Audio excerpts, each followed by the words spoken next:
Hi guys, welcome back to another edition of What's Poppin' the podcast. I'm Deja Perez from 93.9 WKYS, and I have my boo in the building today. This is Justin. Hey. I know him as producer Stewart. AKA producer Stewart. AKA tell everyone what you do. I am a television producer for Fox 5 DC, the #1 rated TV station in DC. Mm-hmm. I work specifically for our morning show, Good Day DC, and Fox News Morning. Okay, how did you get into that?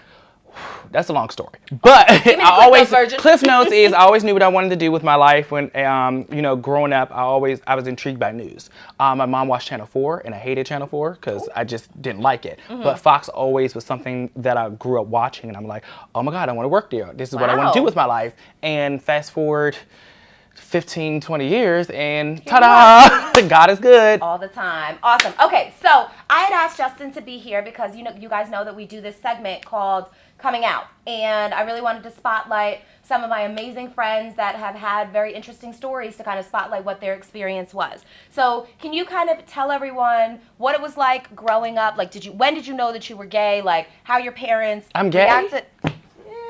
How your parents reacted to it, everything. Like, I want to know everything I want everyone to know what your experience was. Well, my experience was great.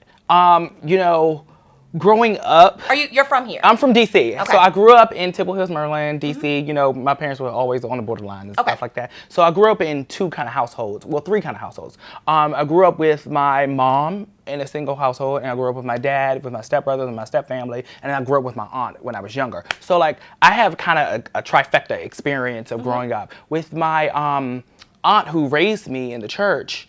I was, Baptist church in Southeast Allen Chapel, AME church. I was a choir boy, I was an altar boy. Really? I was giving sermons, I was in the church. But, I always knew inside that I was gay. But, and I had this conversation a couple of weeks ago. I was, as an adult, I'm trying to find this church that caters to young millennials who are of different ethnicities, different sexualities. Because, I'm trying to find this place in Christ where I'm accepted as a black gay man, not just a Christian, because all those go in together. But anyway, so that was one household that I grew up in. The second household was my dad with my stepbrothers and my stepmom. I was the only gay one, but I hadn't come out yet. So that was around when I was an adolescent, my teenage years. Okay. My dad was a drug addict. He was an alcoholic.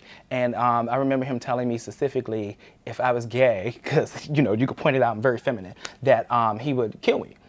And so that always stuck with me in the back of my mind. Wow. And so, I always knew that I was different, around that age. I was just like, you know what, hey, I think... Did you feel, sorry to interrupt you, but did you feel at some point like that you were afraid to say something to him because he's already said, like, I'm going to kill you if you're gay? Pretty much. But it was like I hadn't figured it out yet. Okay. I think other people were figuring it out for me because femininity is the poster child of gayness. So when you see a feminine man or any feminine traits in a young child, you automatically assume that he's gay. Right. But that's not the only type of gay. And that's what I teach people all the time. Like, you could be a masculine gay. And a lot of people say, especially when this key word comes in, he doesn't act gay or he doesn't look gay. Right. What does that look like? What does that look like? She don't look black. She don't look white. I mean, there's different types of gay out there. Absolutely.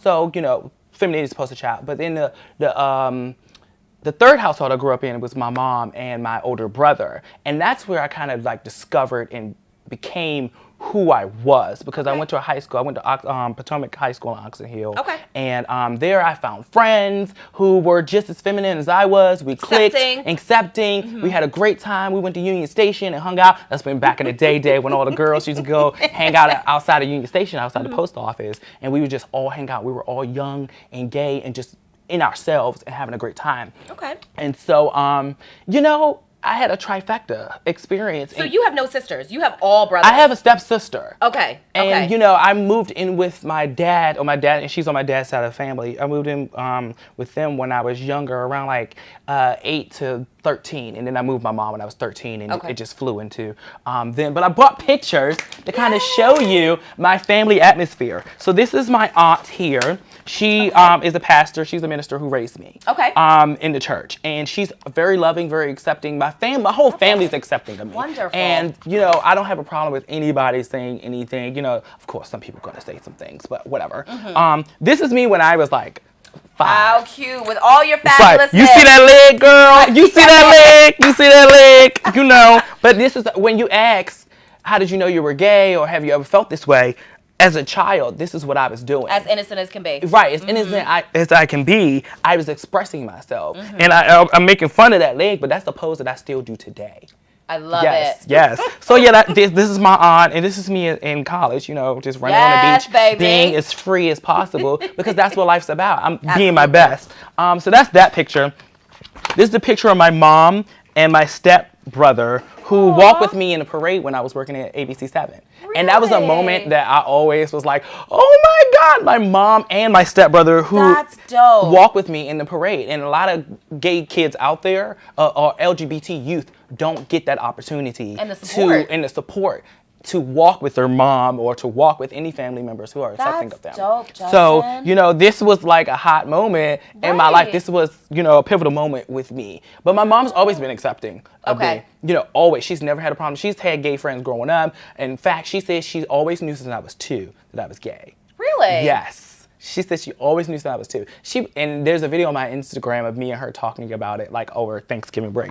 So this is me as a child. Aww. Yeah, you see those lashes, girl? Yes, they ain't changed. So jealous. But yeah, this is me as a child, just expressing who I am, and you know, you see the innocence in my eyes. You know, and if you look at it, yes, the picture's very feminine, but that's just my nature. And so, you know, who you are. And who I am.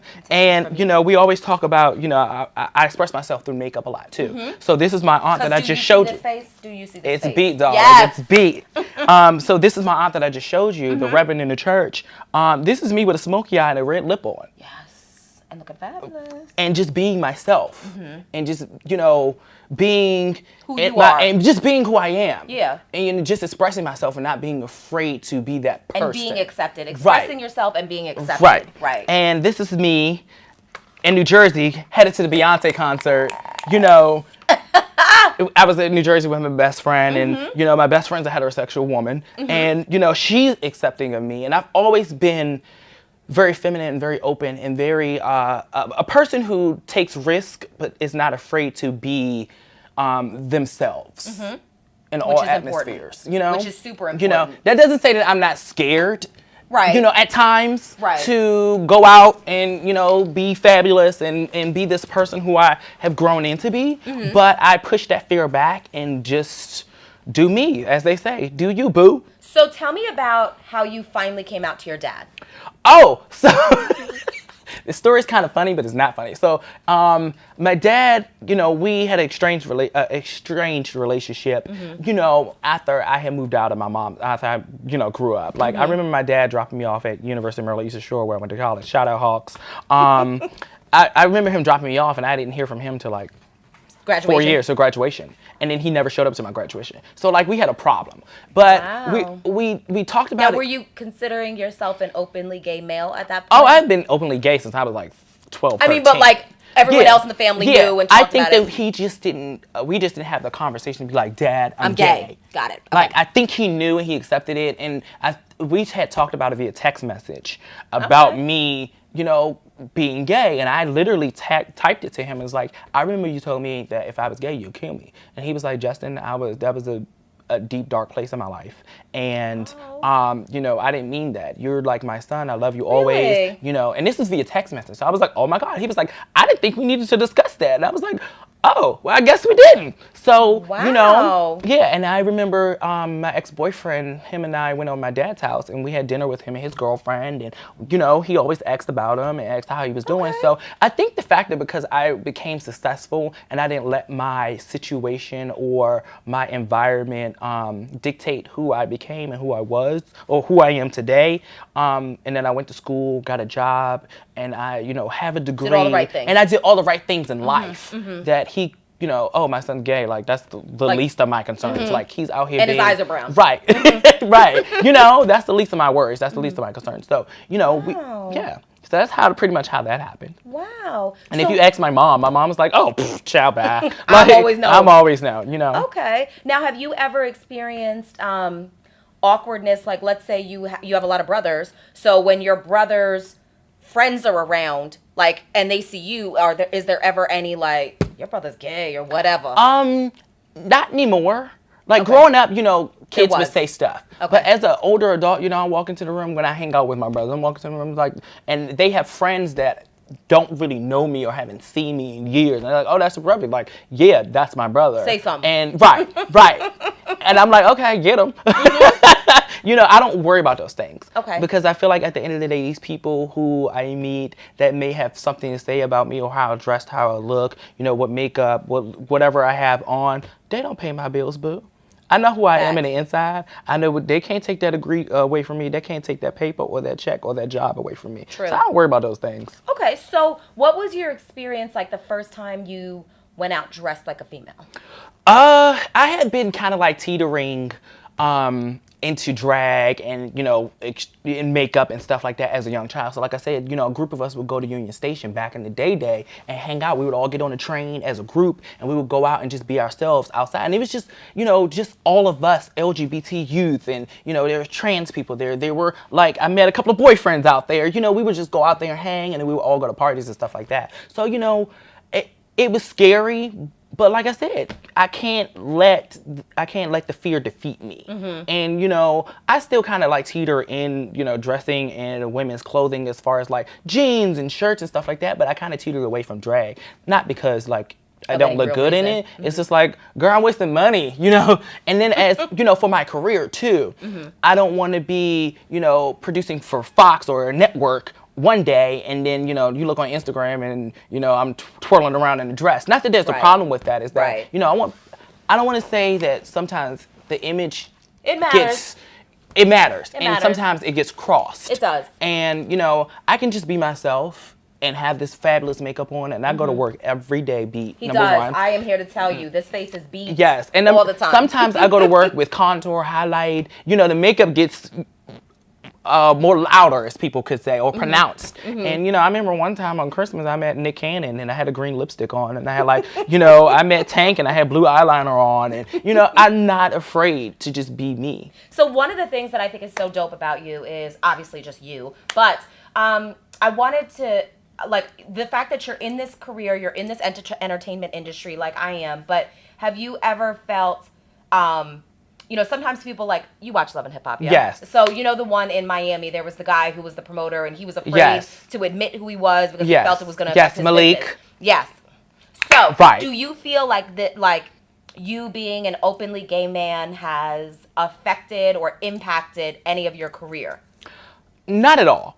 I feel like my work ethic speaks for itself, and everything else comes after that. Okay. You know, I don't feel like, you know, me coming out, me being who I am, you know, has affected my career just yet. You know, good. As it shouldn't. As it shouldn't. But I'm not gonna.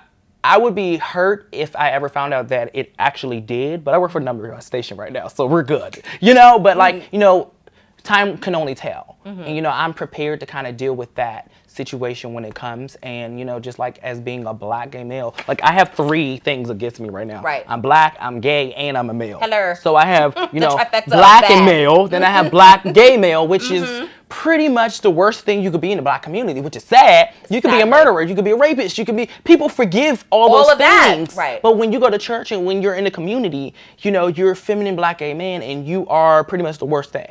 And it hurts me. It hurts me that our community demeans us. And even us, like if you go back to Malik, ourselves, we do that to ourselves. And you mean within the gay community? In the gay community too. Like, you know, you look at Malik and he had came out on national TV, had a boyfriend, and Bobby, who was feminine and who I relate to, who wears makeup just like me, who's out and proud just like me. Malik, the more masculine guy, was demeaning him for his femininity. Correct. So that's what I mean. Interesting. Yes. Interesting. Girl. So I want you to talk to a couple questions. So I want you to talk to the 13-year-old boy in Oxon Hill and who is struggling with, am I gay? How do I tell my family that I'm gay? Because the reason why I wanted to do this segment, right, was because obviously I am open, like I'm an open, open book. Yeah, an open opportunity employer. Like, I love people, right? Like, and I love you. It doesn't matter if you're gay, straight. It doesn't matter to me, right? But I felt like there are people, particularly our young people, that aren't always in an accepting, like that come from an accepting place. Like your mother, God bless her. I love the fact that she knew you were gay. She loved you. Like she was like, whatever, that's my baby. Right. You know what I mean? And that's how it should be. And speaking of that, I can go back. I went to Potomac High School on Oxon Hill. I remember just being myself and still, like, I started wearing makeup when I was like 12, 13. And I got inspired by my mom, who was a waitress. Okay. And she would be doing her makeup as I was leaving to go to, or as I was coming home from school. So we would cross paths, we would talk or whatever. I remember I would get put out of class. For having makeup. For having makeup on. And she would have to call the school or come up there and talk to the principal and the teacher and be like, are you serious? I would have every PFLAG organization up here if you play with me. So sometimes I would be put out of class. I would sit in the principal's office all day and just sit there and not go to class. I would get put out of school. Because you wanted to wear makeup. Yes, for wearing makeup. And there's a whole bunch of other things you could be doing. Exactly. Wow. Yep. Okay, so I want you to talk to the 13-year-old, 13, 15-year-old boy struggling with his sexuality, or girl struggling with her sexuality. And here's the thing, right?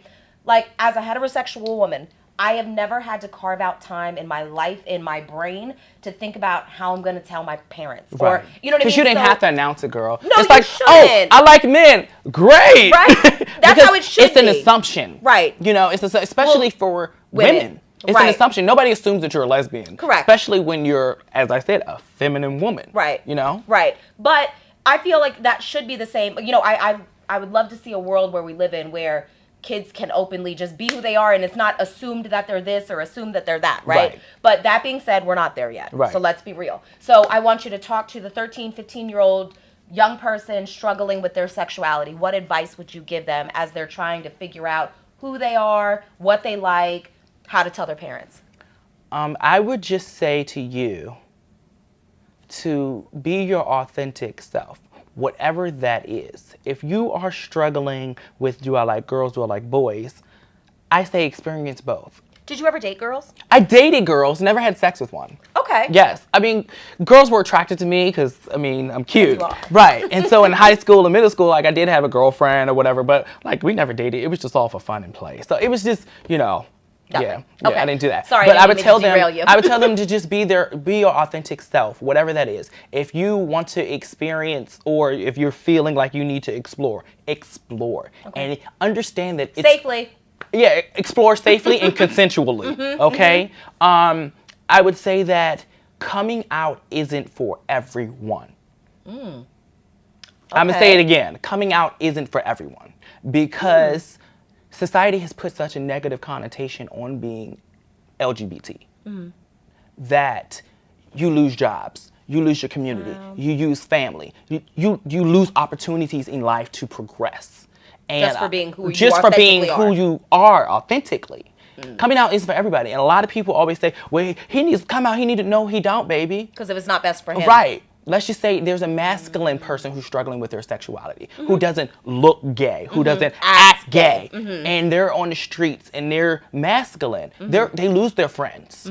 You know, let's Like, just look at the gay football player, right? Right. And that was like headlines, and then it became a whole, I don't even know if he's playing ball anymore. No, you know what I he's mean? not. But yeah, and so like for those people who feel like you're gonna lose your family, you're gonna lose everything you have. If you don't feel like it's worth it at this point in your life, don't do it. I'm not saying don't hide who you are, but coming out, like I said, baby, coming out is not for everybody.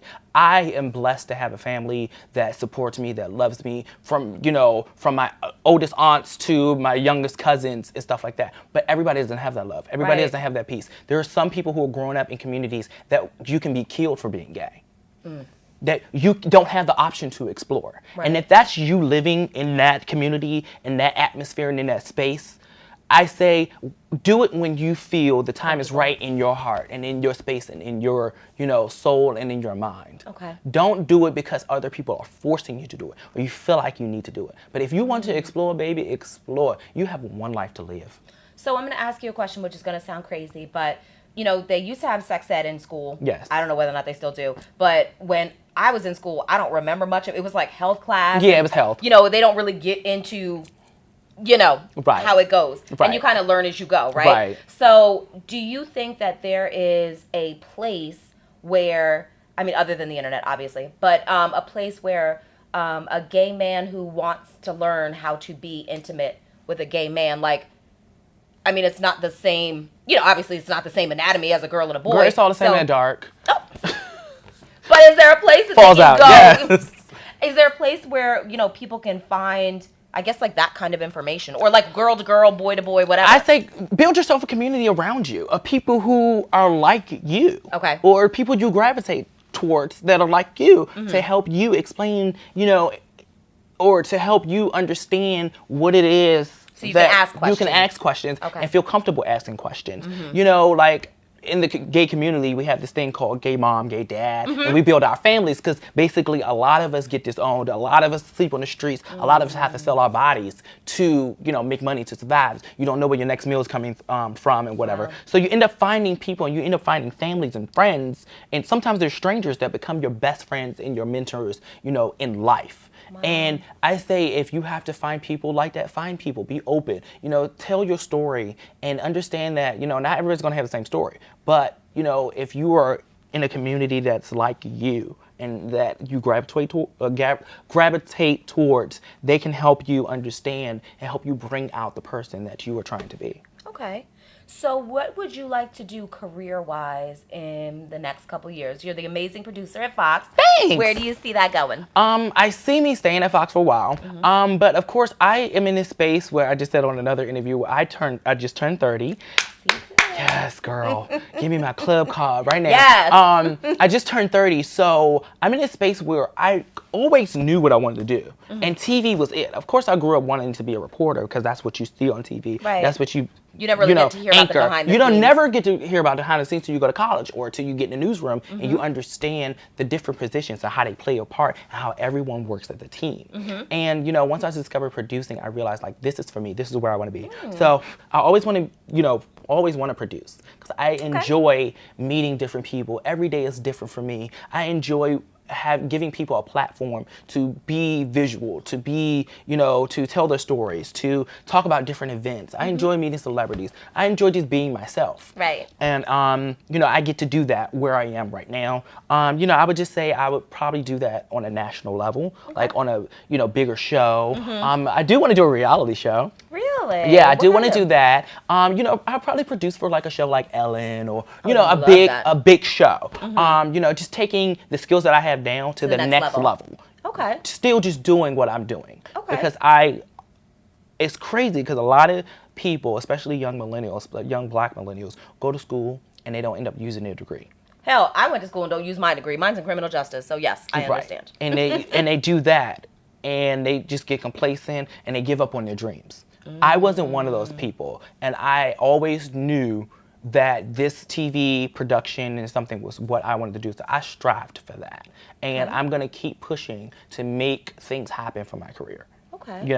Sounds good. I'm at peace with where I am right now. You know what? And God bless you, because I wish that I was at peace when I was 30, which I'm not that much older than you. But when I was approaching 30, I wish I was a little bit more like certain and secure and like, I know what I want to do, and it's this. You know what I mean? And it's weird because I'm so young. People are like, oh my God, you're so young. I'm like, I'm young, and I understood it because I saw it and I dreamt it, and I ate and I breathed it, and I pushed for it and I strived for it, and I knocked on doors and I kicked down doors to try to get to where I wanted to be. And God has blessed me with so many opportunities to, just be who I am, authentically which myself. I think is amazing. And be who I am as a working professional. Right. And embrace. That's hard. And embrace. Yes. That's hard. And a lot of people, say, oh, you're black and you work for Fox. And I'm like, well, I work for the local Fox. Right. And, it's a little different. It's a little different. And, my managers, people, I'm not the only gay one in the newsroom. Right. I have company. I can be myself. Right. Which is important. Which is great. Because some people, you go to jobs and you work jobs and you're the only anything there. And, I worked at Enterprise. I worked at Best Buy. I worked at Bath and Body Works. I did these jobs where I had to make money on the side because when I was starting in TV. So I know how the hustle and the grind goes. How did you get started in TV? And I know we have to wrap things up. I'm sorry, Licious, because we can just sit here and talk all day. Yes, we could, because I love you, girl. Yes. We just flow, honey. I started in TV. I, graduated from University of Maryland Eastern Shore, English non-teaching degree, and focused in radio, television, broadcasting. And I ended up doing an internship at WBLC where I met some people who TV world, radio world, you already know, small. It's so small. Never piss anybody off. Never burn bridge. Okay. So I moved back to DC, got an internship with an LGBT magazine called Metro Weekly. Okay. Started doing reporting there. Then I wanted more newsroom experience because I wanted to be taken serious as a reporter. Okay. That's what my goal was. Then I ended up doing a production assistant job at Channel 7. And I was doing that, and I was blessed with that opportunity. And I ended up producing for... I ended up booking, and that's how I kind of started, like bringing guests and stuff in the show. But that wasn't my job. I was a production assistant. But that was kind of like being a PA segues you into, finding and trying different avenues. So I did that, and then I ended up getting promoted to Julie Wright's producer. Yes. Yes, I was her producer for about 6-7 months, and then they opened the door for me to produce their morning show called Good Morning Washington. So and they're amazing. Yes. And so the 1 year mark, the 1 year anniversary as I was a producer for that show, Fox called. And we were talking, and I ended up going to Fox on the 1 year anniversary of me being a producer of that show. And I've been at Fox ever since. God bless you. And, my, let's just say, my duties have, risen a lot. I'm a producer. They're demanding. Right. I'm a writer. I'm cutting video. I'm emailing. I'm putting things together all day, every day for shows, and I'm curating segments and stuff like that. But I enjoy it. I love the stress. And this is preparing you for the next level. Preparing me for the next level. I know we're producing live shows, zip trips, and I'm doing karaoke and musical guests. And I love it because I discover different artists and different people. And give them a platform. And I meet people like you. We met randomly we did. at Raheem did. Devon's party. Yep. The funny thing is we followed each other, so we knew each other, but didn't know in real life. Shout out to Instagram and social media. But I fell into it because my original goal was to be a reporter. But then I just realized I didn't know how I was going to wake up every morning, and I didn't want to sit there and play anchorman. And I didn't want to play anchorman and be an actor. And with how feminine I am, tomorrow and not be true to you. Right. Tomorrow I may wake up and I want to wear blue eyeliner, but I can't sit on an anchor desk and do that and report about a murder, the stalks, or anything with blue eyeliner and a contour and highlight and be taken seriously. But that's just the problem that the world has. It's not my problem. No, I understand. And so I don't want to be that person to be acting and not be myself. Because I tell people all the time, when you become your authentic, true self and you embrace that, all the chips fall in their place. Absolutely. All the chips fall in their place. I just adore you. I adore you too. Thank you so much. So thank you for the invite. Wrap things up, but tell everyone how they can follow you on social media and if they are an aspiring artist or whatever. Yeah. Check me out on Instagram because that's the new business card, girl. Hello. Producer_Stewart. So producer like music producer, TV producer, _STEWART. And same thing on Twitter, just no underscore. And I'm on Facebook under Justin Prince Stewart. Because that's what they call me because I wore eyeliner in high school. Yes, I love it. All right. So I absolutely adore you, and I can't thank you enough for sharing your story and sharing your life and your family with us. Thank you so much. Thank you for the invite. And of course, and we'll do it again soon. And thank you guys so much for joining us for another edition of What's Poppin' the podcast, only with 93.9 WKYS. Yes.